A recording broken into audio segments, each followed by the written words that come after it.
Sa isang abalang kalsada sa Quiapo, may isang batang tahimik na naglalako ng sampagita habang ang lahat tuloy lang sa kanilang lakad. Isang araw, may lalaking gutom na gutom ang dumaan. Wala siyang iniisip kundi ang sarili niyang problema at kung saan siya kukuha ng makakain. Nilapitan siya ng bata, umaasang may bibili. Pero tulad ng iba, hindi rin niya ito pinansit. Napahinto siya sa isang karinderya sa harap ng mainit na pansit. Gusto niya sanang bumili pero kulang ang pera niya.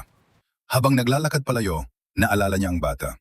Napalingon siya, pero pinili pa rin niyang umalis. Kinagabihan, may nangyaring hindi inaasahan.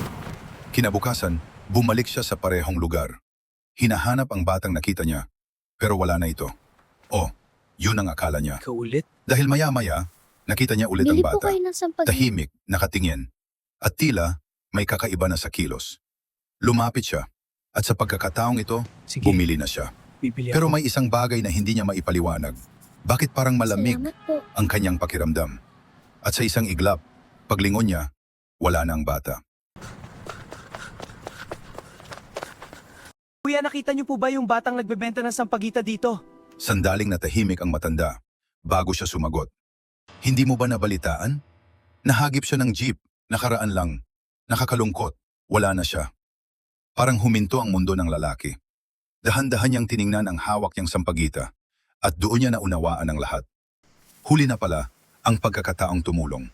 At minsan, ang simpleng paglingon ang pinakamahalagang desisyon na hindi natin ginawa.